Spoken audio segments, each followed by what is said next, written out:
I'll let everyone know if anyone wants to watch.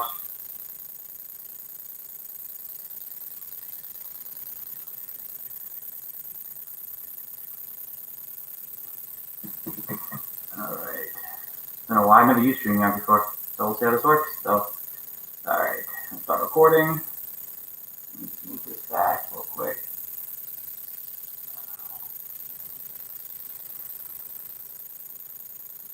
Cool. Alright. Here we go. Hey guys, welcome into the Fantasy Coaches Podcast. This is your host, Steve Pintado, and I have me a new co-host for today. It's Coach Justin. What's going on, buddy? Nothing much. Just getting done looking at this week 6 breakdown. Ready to get into it. We got a good show for us today. Yeah, guys. So if you haven't noticed, if you're not listening to this live, we're actually going live right now. So we're doing a little bit of both, trying to work our way into doing live episodes at a time, so you can see who we are and whatnot. We're going to get there eventually, but we're just testing it out today.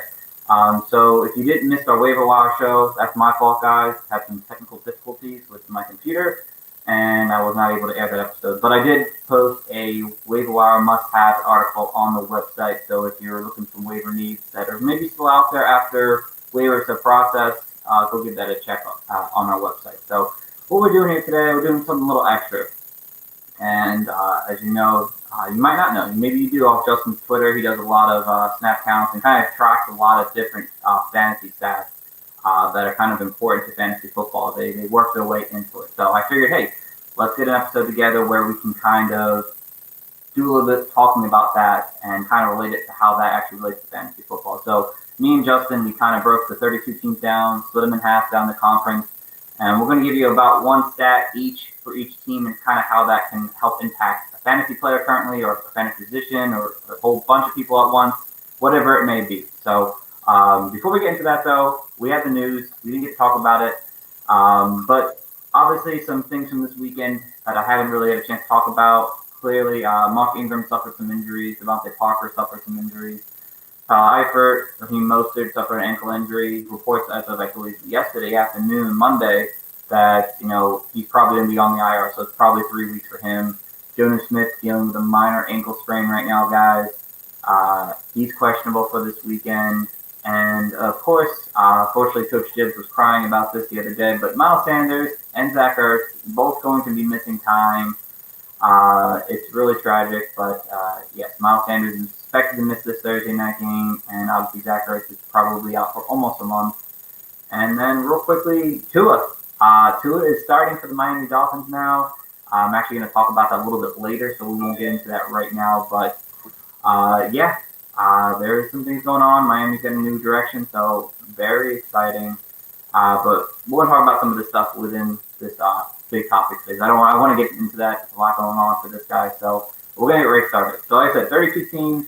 We got trends for each one of them, and we're going to get started here. So the first up, Arizona Cardinals. Justin, you're on the clock, I guess. Not the clock, but you're up, my friend. Give us something about the Arizona Cardinals you want to talk about. Arizona, well, obviously they got DeAndre Hopkins, so they've been a more efficient passing game this year. But Kyler Murray has actually stepped up his rushing floor, has improved it.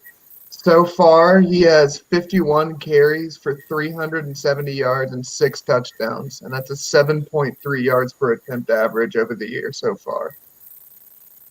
All right. I like that stat a lot. He has improved in his rushing right now. I actually have the additional stat for you there that he's actually 27% right now of the rushing attempts right now. So if you saw last night Monday's game, he did fantastic. Justin, you expecting this trend to continue moving forward? I do, especially, we saw Kenyon Drake go crazy this week, but, this is the first week that he's shown a pulse in this offense.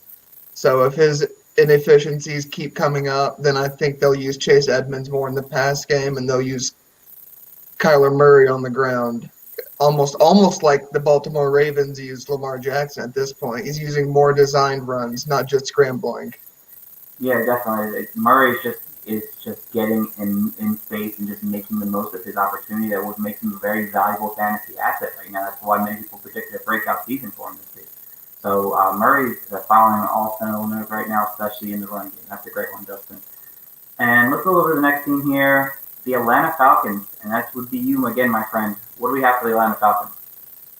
Yeah, so I guess conventional wisdom would tell you that since Julio Jones, who is almost a double-digit target threat every single week, without him in the offense, conventional wisdom would tell you maybe Calvin Ridley would get a step up. However, in the 3 games with Julio Jones on the field, Calvin Ridley has 29 targets for 300 yards exactly and 5 touchdowns. Great stat. I love that. So you're okay with, there's rumors out there that Julio could be traded maybe before the deadline. I heard that today. You wouldn't have any issues with Calvin Ridley, wide receiver 1 the rest of the season? No, I wouldn't. It would hurt his ceiling slightly because, like I just said, it seems like Julio being on the field draws coverage away from Ridley, helps him a little bit, especially in the touchdown department. But, I mean, in terms of overall volume, I think he would still be a wide receiver 1. Just by the way he's playing, he would still see double-digit targets and would be a touchdown threat every single week. Yeah, I like that. I can't agree more with you on that. I mean, Ridley has been on fire this season, minus the 1 game he didn't play, and he was still strong this week. And I expect this passing game to continue. The new coach in the backfield there now, things change, and I think they're going to continue to try to air this ball out as much as possible, and they're going to have to compete with teams week in and week out. So Ridley, even with Julio, he's still a tremendous athlete, and we'll continue to see a great trend. He's going to probably have a couple games where he doesn't get touchdowns, unfortunately, but he will pick those touchdowns up. Probably should see about 10 touchdowns this season. So I like that one a lot there. Going over to the next team, the Baltimore Ravens, and I guess that's me up first up for me. My thing is 27 target share right now, and that's for Hollywood Brown, which currently ranks 10th in the league right now.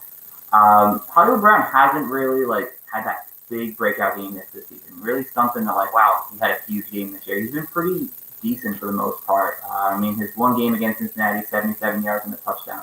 But the fact that he's seeing a high target share and not producing yet gives you hope that the things are going to come for him the rest of the season. He's actually got I believe it's the number 1 or number 2 best strength of schedule there for a wide receiver. They're going to be playing some tougher teams, the Ravens are. They got New England coming up soon, Pittsburgh, Dallas, Tennessee. They're going to have to air the ball out. And I think at some point, Hollywood Brown is going to see a big game out of him coming up in a couple big games, a couple deep downfield throws. And that 27% target share, I really like his ability to do something moving forward, and probably a great, somewhat buy low candidate right now moving forward for your fantasy teams, guys. Yeah, I like that one a lot. And just to compound, not only does he have a 27% target share, like you said, but he also sees 42.2% of the team's air yards. So he's seeing almost half of the air yards on that team. I would say almost, it seems like every time they go anywhere that's not the red zone, because in the red zone they're looking for Mark Andrews, but it seems like anywhere else, Hollywood Brown is getting all of the targets on this team.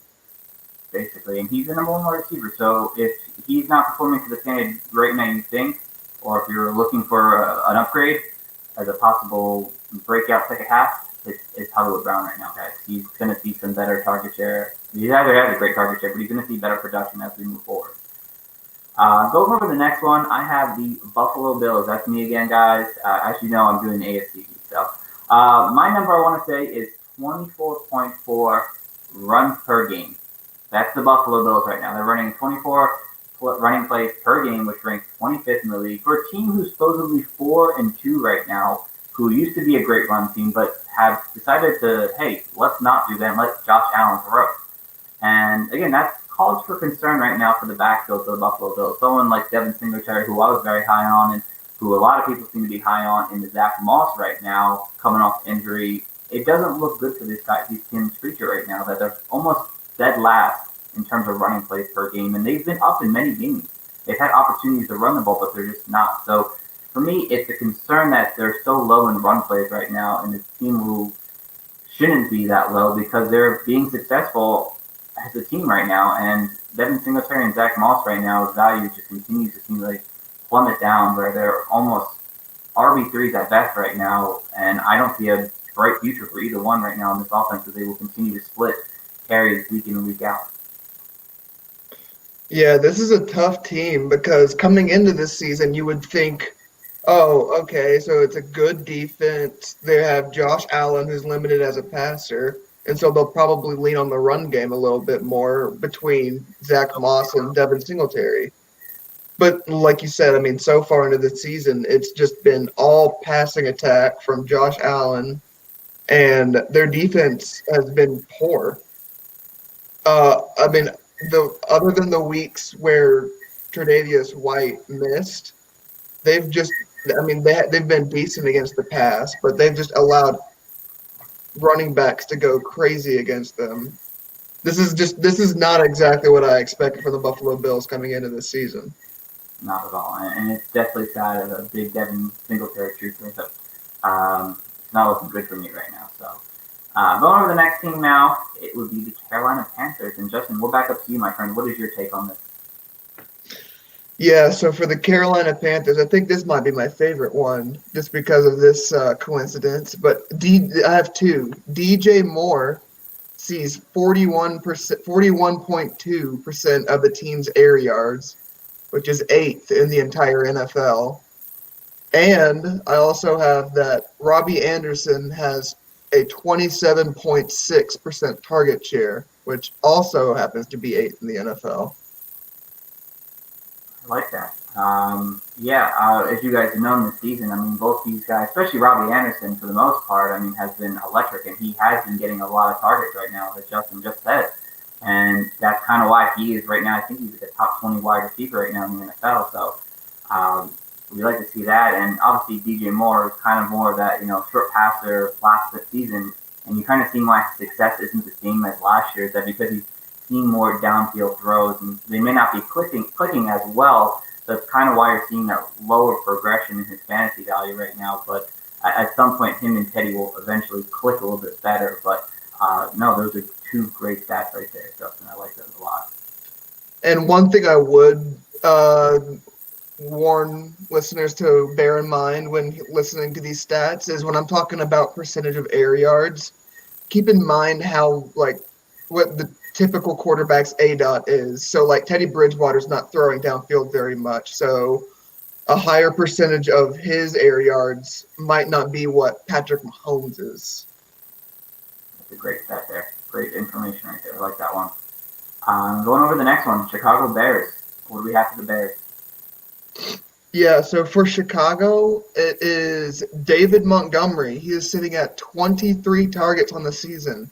That is the same amount that Aaron Jones, Miles Sanders, Chris Carson, Joe Mixon, and this one surprised me, Chase Edmonds all have. So, I mean, this is what we were talking about in the preseason. Obviously, I was a big fan of Tariq Cohen. And what I was projecting that Nick Foles would get the job and he would be seeing these targets that David Montgomery is seeing right now. And with this target floor and this pass catching floor, it is a very, very safe RB2.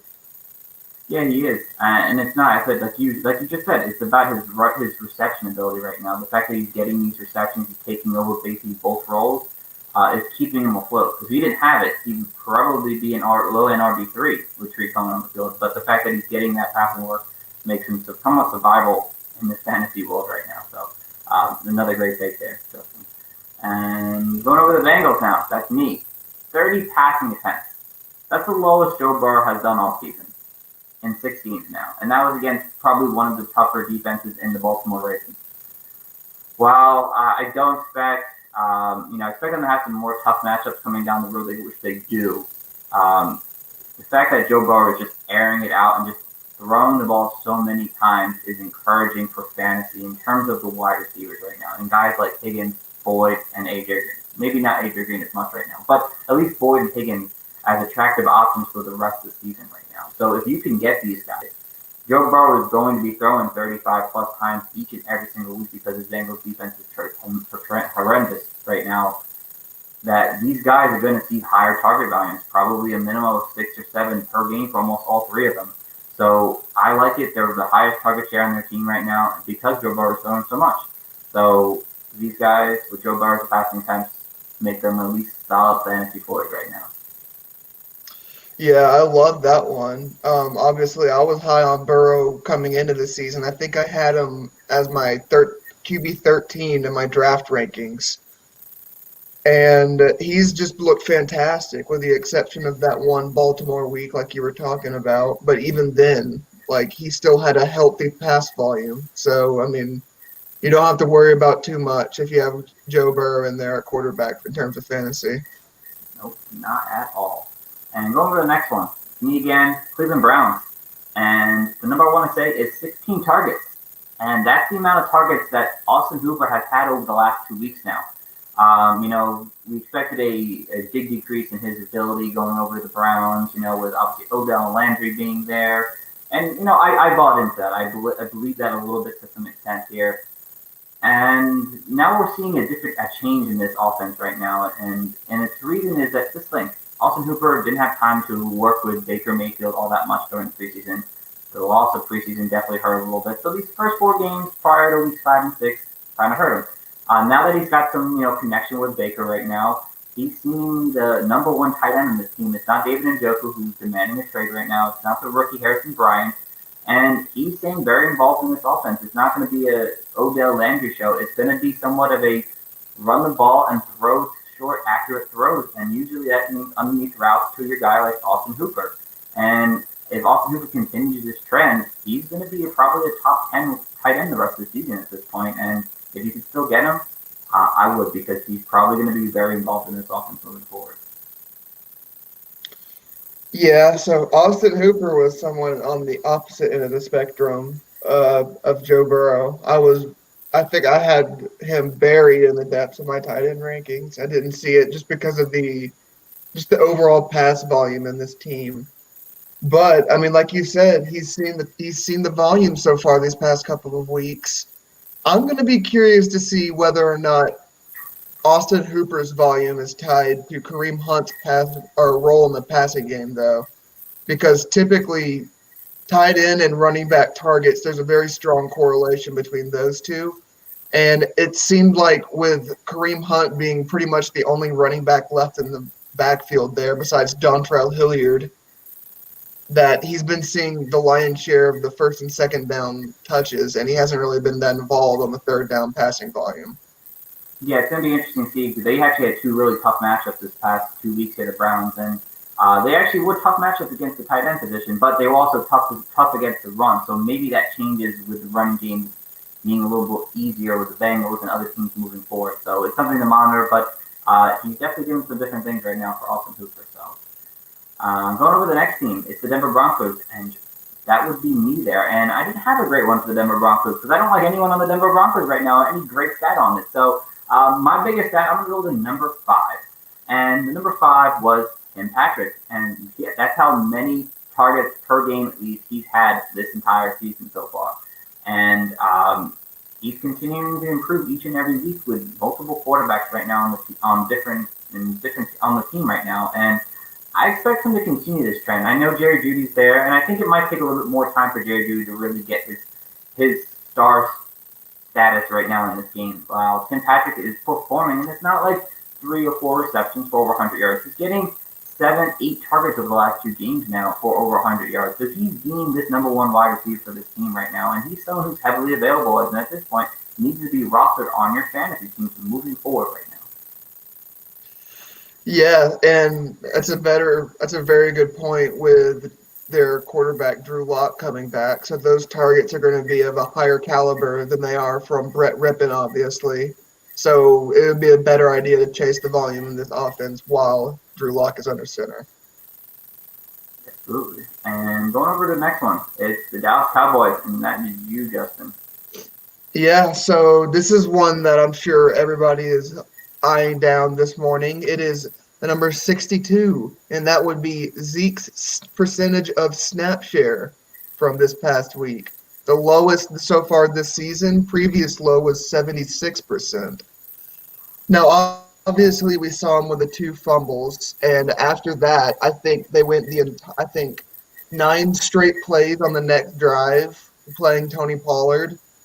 And he was seeing targets. They were handing him the ball off. They weren't just hiding them while Zeke got a quick rest. He was involved in the offense. And I'm not worried at all going forward. In fact, if you do have an owner in your league that's worried about Zeke, I would be targeting him like crazy because this is something that Zeke doesn't do. He does not have bad games at all. Now, you do have to temper expectations with what's happened with this offense, though. And I think that's the offensive line in particular is really where Zeke is struggling going forward.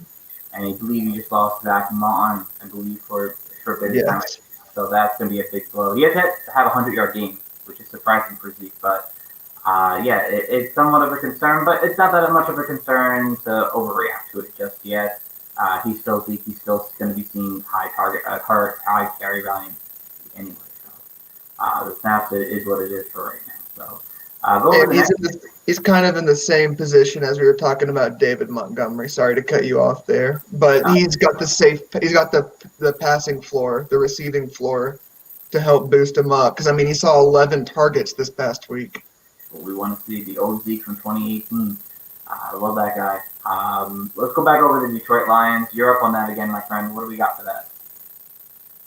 All right. So for the Detroit Lions, despite having the best game of his NFL career, where he had 9 more carries than his previous season high for 114 yards, DeAndre Swift only played 38% of snaps this week. He had 14 carries for 114 yards and a touchdown, and he saw another four targets, and only played 38% of snaps. So we're seeing the changing of the guard where Adrian Peterson was more of the first and second down thumper. He was getting a lot of the carries. He's still getting almost equivalent snaps. I think he had 2 less snaps than DeAndre Swift. But Swift is starting to vulture those touches, those first down carries. And now if he gets those on top of getting his 3, 4, 5 targets a game he's been seeing from Stafford, it's going to be fantasy gold for him going forward. Yeah, I love to see that. They obviously, when that came out of that bye, looking to get DeAndre Swift the ball as much as they can. And they versed the Atlanta Falcons, who give up the second most receptions to RB. So we'll start and sit take there for you guys. So I like that one as well, Justin. Great take. Going over to the next team, it's the Green Bay Packers now. And what do you got for the Green Bay Packers? This is one that surprised me. But Marquez Valdez-Scantling is top 10 in percentage of air yards for his team. He's sitting at 38% of the Packers' air yards. That's the 10th highest mark in the NFL. So when you're looking at picking up a wide receiver off of waiver wires, there's 2 things you can look at, or that I choose to look at personally, and one of them is passing volume, if they're getting an overall volume of targets, and the second is air yards. So if you're getting a vast majority of the team's air yards, like he is, 38%, a lot of those are going unrecognized, obviously, or else he would be a very high-ranking wide receiver right now. But he's always got the ability to convert on those and make big plays. That's why he has those air yard totals. Yeah, definitely. I'm a bit concerned that some of that has to do with Devontae Adams possibly being out for 3.5 games. But again, he's still the number 2 wide receiver right now on this team, so he's going to be seeing those yardages and just an overall volume on the offense. So he's still worthy of a pretty fun pickup right now in fantasy because they need to find a way to get that passing game going again because it was really bad last week. Going over the next one here, and I believe we're back up to me now. Houston Texans. And mine is number 21. 21 targets over the last 2 games for Brandon Cooks. Bill O'Brien was fired after week 4, and obviously this made a big impact on Brandon Cooks, who was basically almost droppable after week 4. But those 21 targets over the last 2 weeks now, getting very involved in this offense. The schedule has lightened up so much, and 40 fantasy points over the last 2 weeks. I mean, the easier matchups are coming, and Watson's going to continue to have to air the ball out because the run game is just, decent as it is. Watson's going to continue to find Brandon Cooks, and if you were able to get him off the waivers, right after that week 4 drop, you're sitting pretty right now because he should be someone who's going to be uh, possibly tossed back into that wide receiver 3, high end wide receiver 3 tier moving forward right now in terms of fantasy.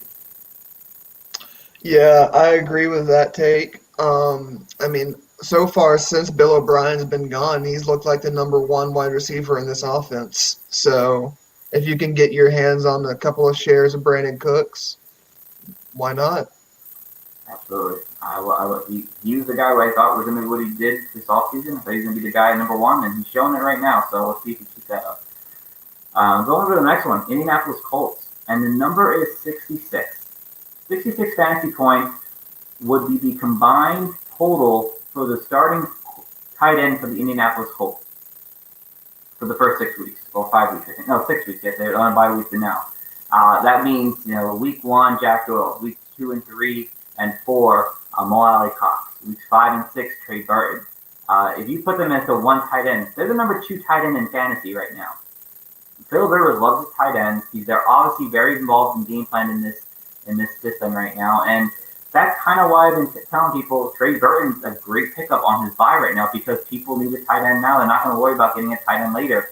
So I think he could be the guy moving forward. He had tremendous talent back in his early days in Philly. He showed some talent in Chicago. He got injured and fell out of the offense, and I think he still could be a real talent and be somewhat of a second half merger for the tight ends that we desperately need with guys like Zach Ertz going out for the rest of the season. So that's my Indianapolis take. Yeah, I'm with you on that one. What I said earlier, how running back and tight end targets typically correlate, just throw that out the window with Phillip Rivers. Phillip Rivers loves him some running backs and tight ends, no matter where he goes. That is 100% true. I'm pretty sure they lead like almost 50% of the target share outside of T.Y. Hilton. So it's a lot of thrown to the tight end, especially and the running back. So yeah. Going over to my next take, it's the Jacksonville Jaguars, guys, and the number is wide receiver 31. And that's what DJ Shark is right now, currently, wide receiver 31. Again, probably couldn't seem that horrible. I think he was like a wide receiver 20 in drafts for a lot of people. And again, there were some early concerns with his target shares right now and his lack of production right now through 6 weeks. And yeah, sitting at 31, that doesn't sit pretty for a guy you probably drafted in round 4. Right now, you're expecting a little bit better out of production out of that. And I think this is a moment right now where fantasy owners may be just kind of over it and like, all right, it's time to change the leagues over. And this could be a great buy low situation for DJ Shark. Minshew's going to continue to have to air the ball out week in and week out against teams that are going to put up massive points against their defense.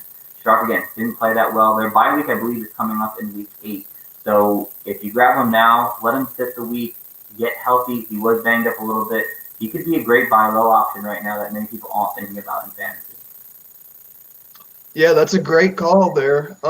It's crazy to think that he is wide receiver 31 right now, and he missed week 3 and only played 65% of the snaps in week 5.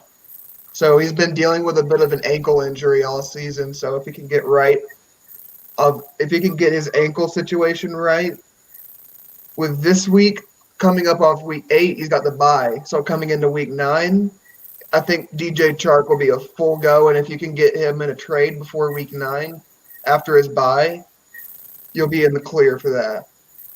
Exactly. Going over the next one is the Kansas City Chiefs. And my number is 110 routes ran. That's how many routes so far that Clyde Edwards-Helaire has ran in 6 games. That's ranked 8th right now in the NFL. He's obviously going out there and running routes, just being involved in this passing game. And if you haven't checked out my article about the impact of Le'Veon Bell there, I mentioned what kind of impact that Clyde Edwards-Helaire would have. And it's the fact that Clyde Edwards-Helaire was very involved as a slot player in LSU back in the day, even though he was the main back. And you could see similar situations with Sammy Watkins out. They really don't have a second option third option outside of Hill and Kelsey right now. And Clyde Edwards-Helaire could just be both on the field with Bell, maybe Bell being more of the blocking type for them on passing downs, and Clyde just kind of moseying over to the slot and just being out there doing things, short routes. And you're seeing it, him running so many routes as it is already. I think Clyde Edwards-Helaire is going to be okay in fantasy for you guys moving forward, so even with Bell there. Yeah, I think people are just more worried that because Clyde Edwards-Helaire in redraft was a top 5 pick, and now he's going from what is a top end RB1 to probably more of a mid tier RB2. I think he still has high RB2 value, so I think he could still be a top 15 RB, top 14 RB right now in fantasy. So I think he could still do it. But his offense is dynamic enough to keep him involved in this offense. Yeah, he certainly can. It'll just be a matter of how much Le'Veon's taken from this offense and whether or not they're just playing roles or they're getting drives and what they're doing. Definitely, definitely. And we go over to the next team here, and that's the Los Angeles Chargers. That was my team that I forgot to do, guys. I'm sorry. Give me 1 second here right now. I guess the biggest thing for me to talk about is the number 36% target share right now for Keenan Allen. And if fantasy owners are kind of scared after last week's performance with the back injury, maybe that's something people may think will linger out through the season. Well, they're off a healthy bye week right now, and they get the Jacksonville Jaguars this coming week here. If you can somehow still kind of buy Keenan Allen, I know his value has kind of been skyrocketing over the last few weeks. It may not be as low, but he could be someone that I want to buy into right now. His target share is just enormous, and Justin Herbert continues to feed this man the ball. I mean, 10 plus targets over the weeks 2 to 4. He was just a monster, and I think he continues to be that monster for this team moving forward. Yeah, I'll agree with that one wholeheartedly. I did not see this coming at all. I was very off of Justin Herbert as a prospect in the NFL, but he's looked fantastic so far. I mean, every single test that's been thrown at him, he's passed with flying colors. Whether or not and he's doing it with injuries to this offense too, whether it's Austin Eckler or Keenan Allen. 100%, yeah. I'm mad I don't have any shares of Keenan Allen. It really upsets me right now, but yeah, I'm right there with you. It is what it is. Going over to the next one, it's the Los Angeles Rams. And Justin, I went like 7 straight here, so you're back up, my friend. Yeah, I've got this one though. I've got 3 names for you: Jared Goff, Robert Woods, and Gerald Everett. Those are 3 Rams who have more rushing touchdowns than Cam Akers so far this season. And Cam Akers is a guy who was going like, what, 5th, 6th rounds in redraft so far coming into the offseason. He has, like I said, 0 rushing touchdowns on the season so far. Not very much rushing involvement. Not any passing game involvement.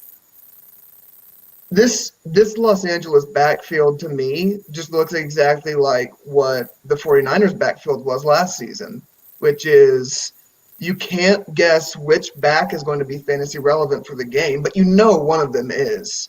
And so for me, I almost look at it as a backfield that I only want a piece of in maybe best ball, and I don't really want anything other than that because I don't want to have to make the start sit decision on this backfield. Definitely. It's scary, especially with Cam Akers, and now with like one snap maybe. I think it was this past week. Yeah, it's not looking pretty right now for him. He's definitely somewhat of a droppable candidate right now in terms of fantasy. So. Right, but like right now, like you just said, he's a droppable candidate. But like 3 weeks from now, he could have 15 for 102 touchdowns. It's going to be so frustrating managing this backfield. And if you're a team who's like playing with 2-4, it's 5-1 right now, you have to almost drop them, which will suck because you need fantasy players to help you actually win so you come back. But it's a decision that you have to make. So going over to the next one, it's the Las Vegas Raiders. And the number I want to say is 106 carries. And that's 106 carries for Josh Jacobs this season. If he continues this trend, he's almost going to hit the 300 mark this season. Unfortunately, his 3.5 yards per carry is somewhat concerning.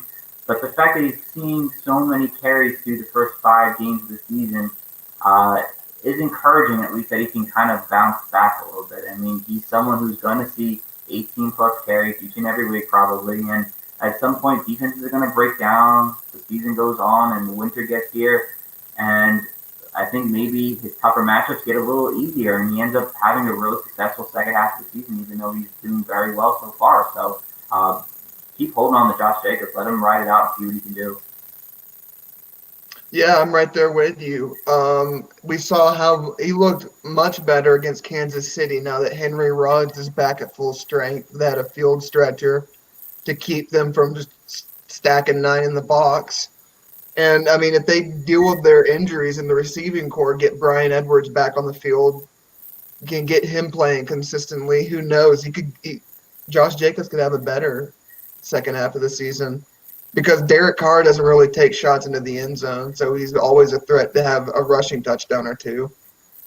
So I need him to produce for myself. Next on the board here is my Miami Dolphins, guys.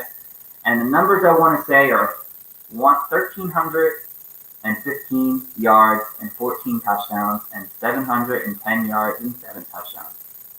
Those are the stats of Tua Tagovailoa's final full season in Alabama. Final full season, not the half season he had when he got hurt. Final full season with Jerry Jeudy and Irv Smith Jr.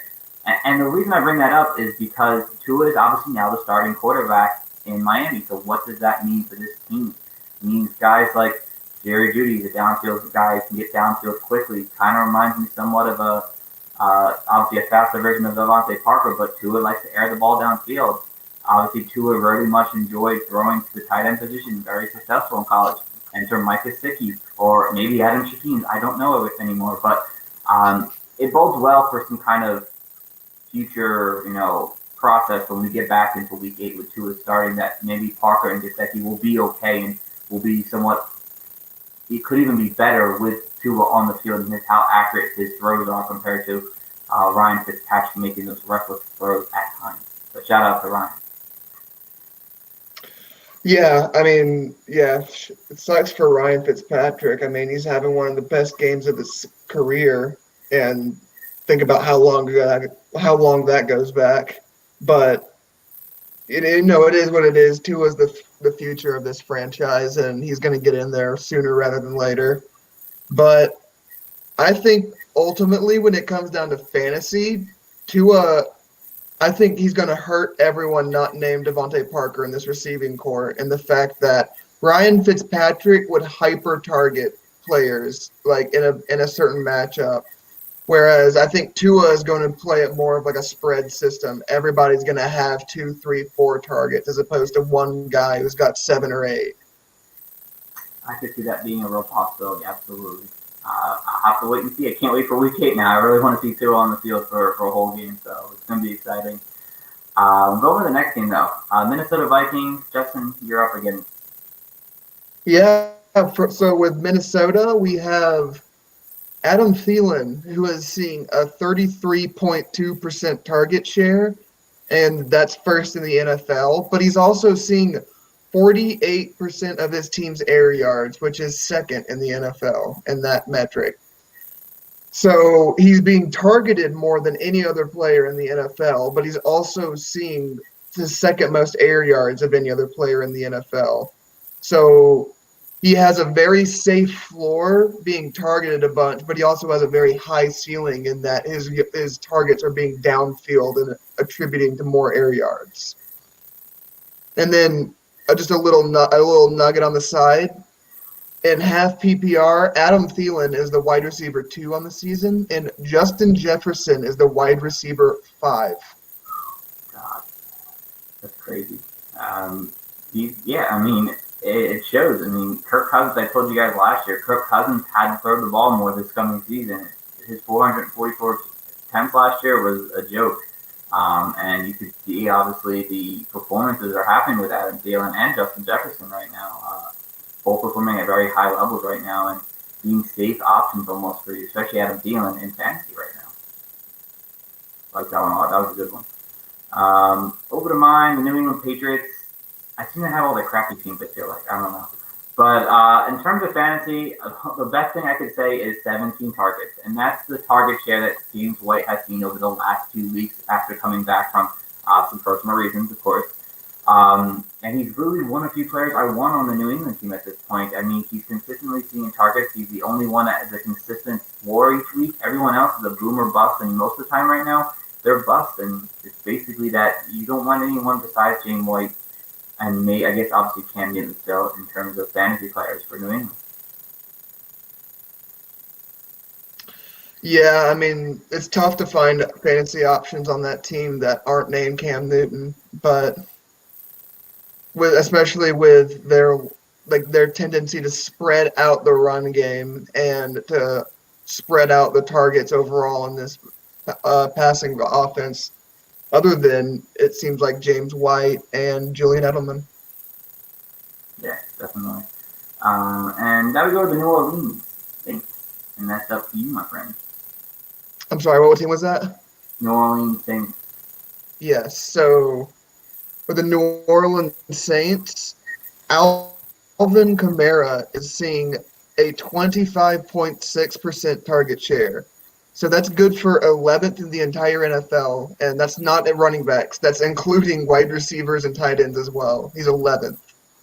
So he may not be seeing an overall volume of carries, like an overwhelming volume of carries because they have Latavius Murray in the backfield, but he's being targeted more than most wide receivers are right now. Yes, he is, and I am loving every moment of it.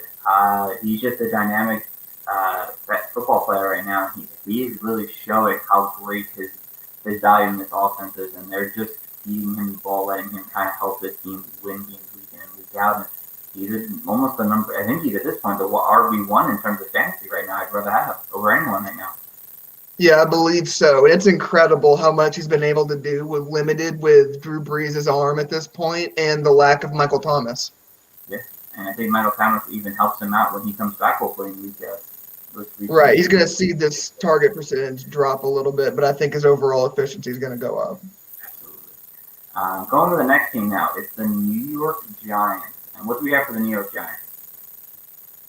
All right, so this is another one that surprised me in doing the research, and that is that Darius Slayton is second in the entire NFL in teams' air yard percentage, seeing 44.8% of the team's air yards. Now, the only problem with this metric is those air yards are coming from Daniel Jones, and they're not going to be recognized. Most of them are going to go as unrecognized air yards because of his inability to complete passes, it seems like, at this point. But, I mean, when you're seeing almost half of your entire team's air yards, that gives you a big play, like a boom potential almost every single week. And you can just feel comfortable throwing Darius Slayton in your flex spot and hoping that maybe Daniel Jones feels good this week and completes on maybe 3 or 4 of them. I mean, it shows you that he's the only one that Daniel Jones trusts to throw the ball anywhere more than 5 yards at this point. I mean, Golden Tate like 2 yards here and there on the goal line. I mean, Evan Ingram is not doing anything right now. I mean, it's just Darius Slayton. He's the only one who's going to air the ball out to him, which I guess gives him good enough value to be at least rosterable and startable as a flex option most weeks. So that's a good one. Yeah, and the only other thing I would mention is I don't know when Sterling Shepard will be coming off of IR. That could be soon. Possibly this week. He could possibly. Yeah. So I would watch out for that if you're thinking about maybe spot starting Darius Slayton. But with bye weeks coming up, you may not have an option. Yeah. Going over to the next team, it's the New York Jets, and the number I want to say is 10. 10 plus targets in every single game Jamison Crowder has had this year so far. So what does this mean? It's possibly a good time to maybe sell Jamison Crowder. This might be his peak right now in terms of fantasy. Adam Gase has to get fired at some point, guys. He needs to get off this team. And maybe it's in a few weeks. I don't know. I'm hoping it's sooner than later. That's why I'm giving you this take. And the Gase sends to some kind of features the slot. I don't know if maybe they get away from that a little bit, maybe. I mean, he's still probably going to be a top feature guy, but maybe you can get the most value possibly for him now than you'll get maybe 5 weeks down the road from now when deadline's are near, because Adam Gase is no longer there and they may not feature the slot as much possibly. So that's kind of what my take is. Jamison Crowder's great. I love him. If you can hold on to him, hold on to him. But if you can sell high on him, someone wants to buy high on him, go for it. Yeah, I'm right there with you. I think the only people other than Adam Gase's own family, hoping he doesn't get fired, is Jamison Crowder. And that's just because it seems like the only thing that is any relevance in Adam Gase's offense are slot receivers. But, I mean, we've got to get this man out of this building for the sake of Denzel Mims, Brashard Perriman, every other player in this offense whose name is not Frank Gore. He will be back very soon, that's for sure. So just keep that in mind, guys. So going over the next team, it's the Philadelphia Eagles and their injury-ridden thing. They might have, I believe, I'll give you a quick stat. I'll let you do it, but they have 2 open day starters right now, I think, on their team. But give us the real stat of the afternoon for them. All right, and this is one that I almost fell on the floor. I had to double and triple check this one. And that is that in 4-point per passing touchdown leagues, Carson Wentz is quarterback 9. He is higher than Tom Brady and Aaron Rodgers, and that's in large part because he has 5 rushing touchdowns through 6 weeks, or excuse me, 4 rushing touchdowns through 6 weeks. And so while his entire offense is imploding and they need to find a new athletic trainer ASAP, I think that his rushing floor is proving that even with his only receiver of any relevance being Travis Fulgham, that he's still a good enough fantasy quarterback that he could be rolled out in good matchups. Yeah, as I mentioned in our group chat, Carson Wentz is not a bad quarterback.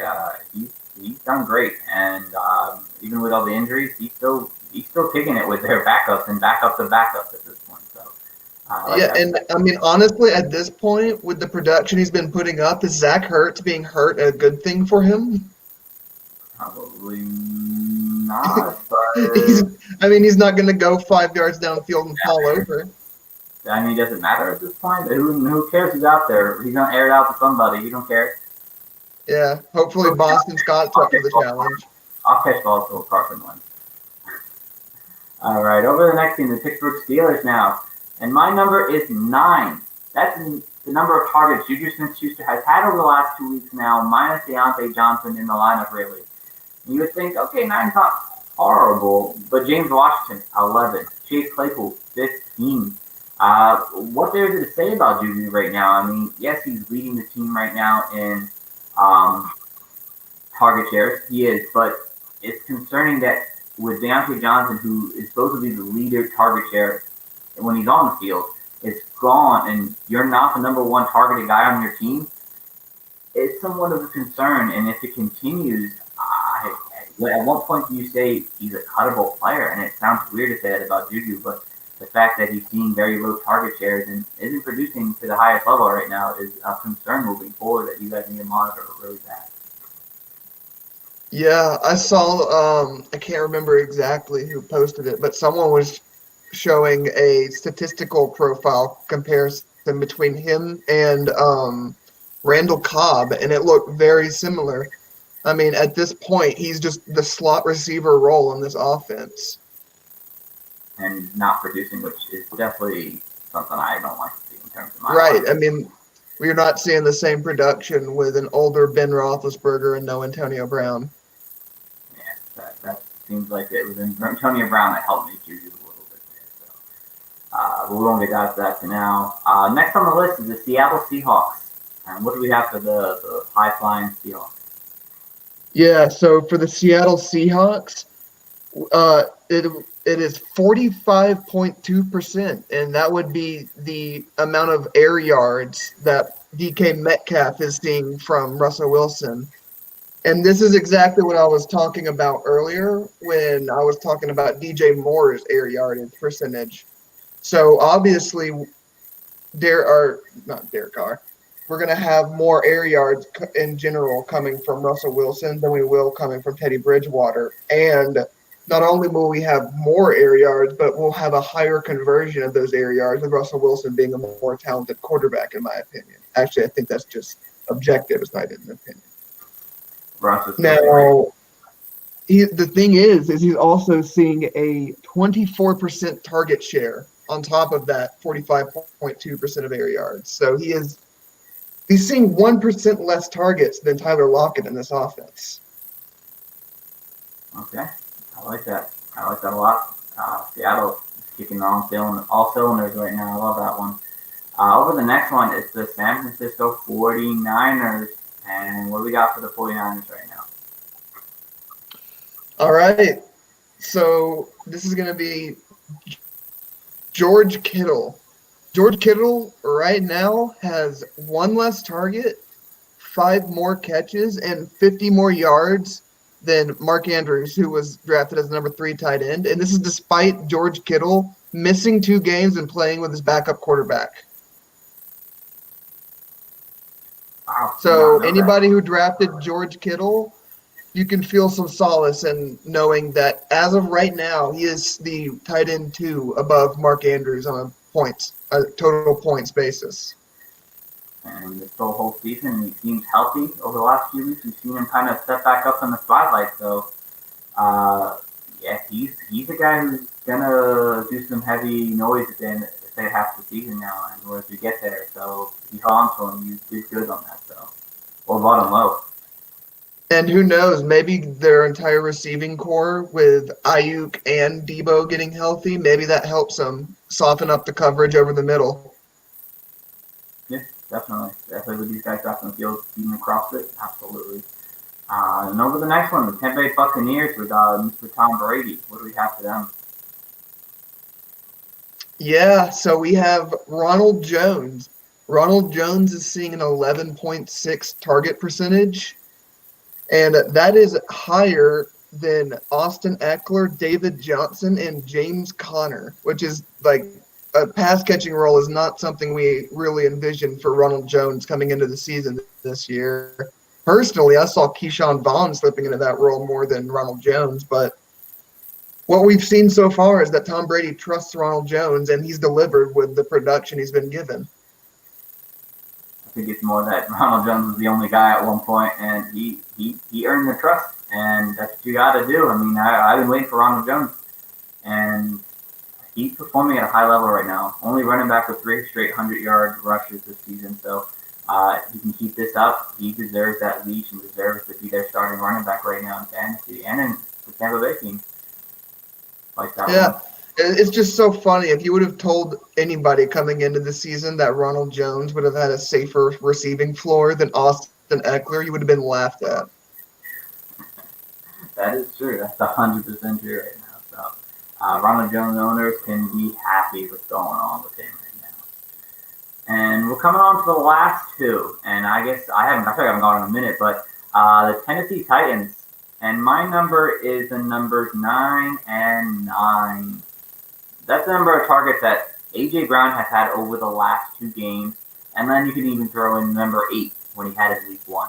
My biggest issue with A.J. Brown coming into the season was that he didn't see enough targets for me to say, oh, wait, he's going to be a really good player in this league.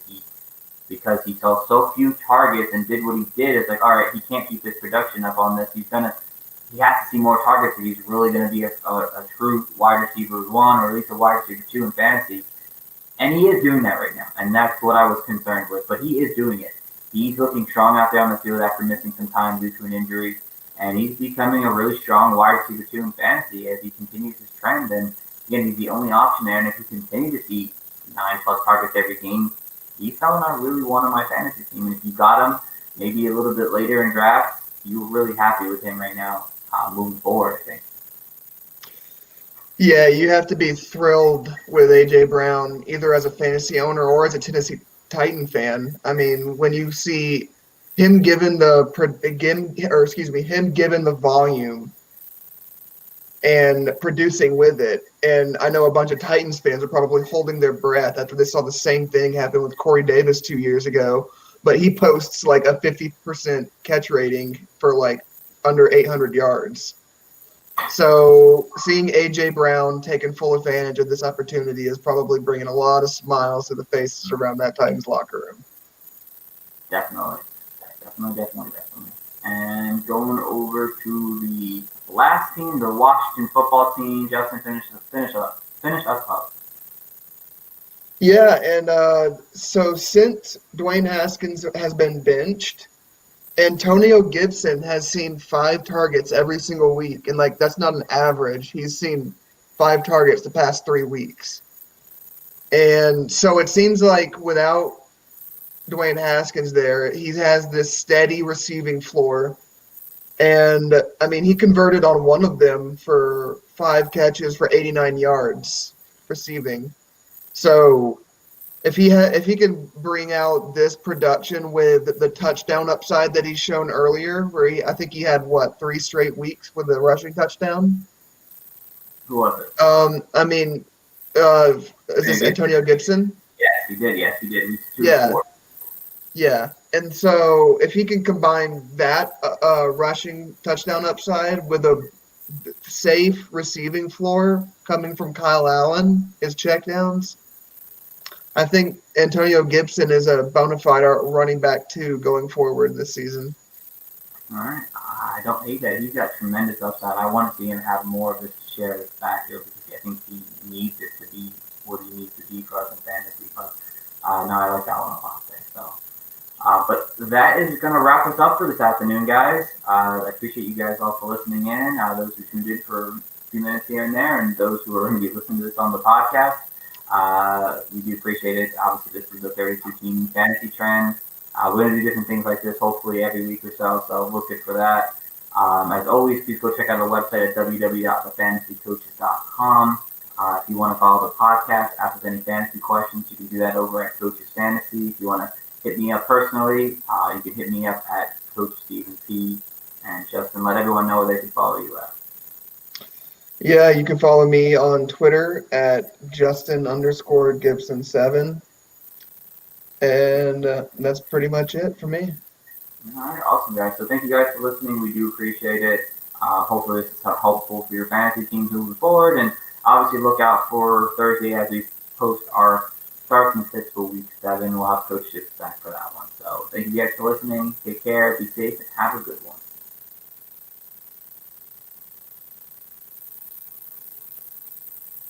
Oh, didn't close the broadcast out. In the broadcast.